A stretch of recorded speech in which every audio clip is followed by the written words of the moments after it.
It seems that there could be an extension of the lockdown. At least that is what the state chief ministers have asked and requested the Prime Minister to consider. We don't know whether this is official yet or not, but it seems that that's the right way to go, right? Yeah, I really think that, given the rising cases of positive tested, people, I think obviously most state governments are seeing certain, parts of their own sort of urban centers also being considered hotspots and things like that. I think we should err on the side of caution, and I think a 2-week extension allows us to be in a better state of preparedness. And we've seen what the lockdown has done for the country in the first 21 days. Certainly, it has put us into a much safer kind of an area compared to many other countries. So I think another 2-week extension actually allows us to be even more prepared. Having said that, of course, just as the previous speaker said, I think there are some concerns about the fact that this is harvest time, the fact that we do need agriculture to, go on because we don't want to lose crops in the field. And I think there are, ways of actually ensuring that certain parts of the economy are allowed to continue based on the threat levels. I think every state government has done a heat map in terms of red, amber, and green. And I think many of the green zones are in rural India. And I think these agricultural belts may be allowed to continue. And in fact, these are sort of green zones which need to be sealed off from ingress from the red and orange zones. So I think these are the kind of measures that many state governments are taking. I think the red zones have to be absolutely sealed off with no ingress or egress. I think green zones should be sealed off from ingress, and I think even the amber zones can have a partial lifting. Today, as you know, a lot of the essential services are being allowed. Many essential industries are also being allowed to operate. So I think that will continue for the next 2 weeks. But I think the government would do the right thing by extending the lockdown. Yeah, it seems to be the case. And if there is any hint in Chief Minister Kejriwal's, tweet, he's pretty much spelt it out, saying that, the Prime Minister has taken the correct decision to extend the lockdown. He's saying today India's position is better than many developed countries because we started lockdown early. If it is stopped now, all gains would be lost. To consolidate, it is important to extend it. But I'm sure we'll hear an official statement from the Prime Minister's office shortly. But, Kiran, on the other thing, containment is one thing and testing is the other. And, since you're the right person to really talk about that, wanted to really understand as to what really is happening on ground, whether there are more and more tests being conducted or not. Because, a lot of people are now saying that India has been able to sort of contain the numbers because we're not testing enough. The fact that we need to test more, and I think it is happening because the numbers are slowly ramping up. As you know, we are now at around 14,000, 15,000 tests per day. And as you know, this number needs to ramp up to 100,000 tests a day. I think if you look at what the private sector brought in less than a week, it was 16,000 tests altogether. But I do believe that the private sector is capable of basically providing a large number of tests on a daily basis. And I think this is definitely very important because we need to increase the denominator to ensure that the statistics that we are seeing today of the proportion of fatality, the seriousness of or the severity of the disease can only be ascertained if you have a large number of patients who test positive. And when you start looking at the percentage of two things, one is the number of people tested and the percentage of positive patients. That's a very important metric. And the second thing is how many of the positive patients are turning into severely affected patients and how many of them are actually dying. I think these kind of statistics are going to be extremely important for us to know how much in control of the disease we are. Yeah.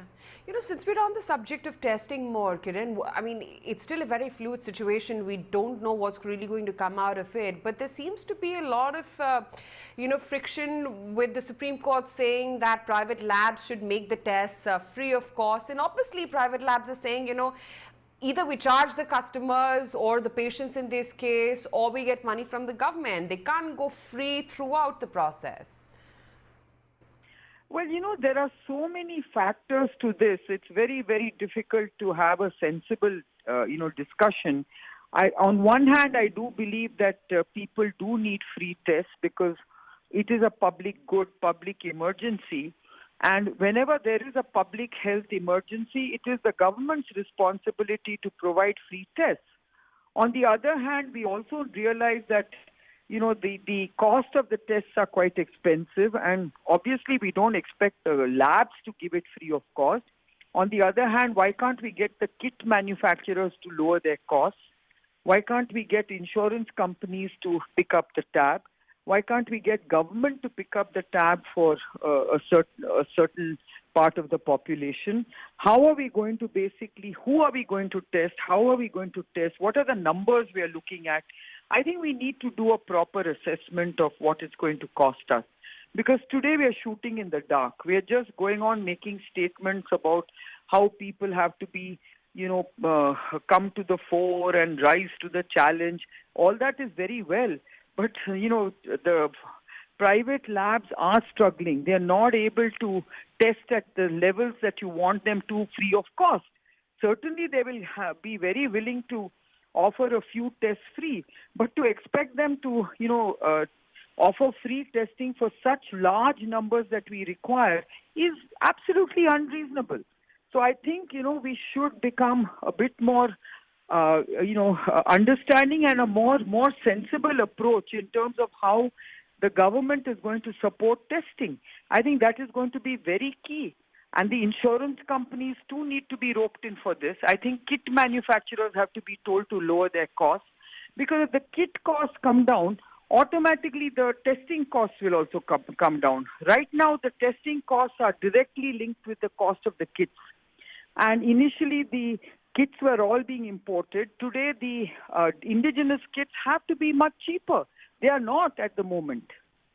So I think these are some of the things we have to understand and discuss. And when we ask the indigenous kit manufacturers why they can't make it cheaper, they say that many of the components are imported, and with the depreciated rupee, they haven't even factored in that part of the inflated cost. So I think there are lots of factors that we need to consider, but I, for one, believe that there is a very easy way of solving these problems. Let's put the kit manufacturers, the test providers, and the government together, and let's find a way out. But for the Supreme Court to take a unilateral decision without factoring all these dynamics, I think was very unreasonable. Yeah. Yeah, I mean, there are just so many moving parts, like you rightly tried to highlight. I mean, it's a bit of a catch-22 situation on both ends. But on the economy, Kiran, and time and time again, we talk about the economic impact, not just for India, but for the entire world.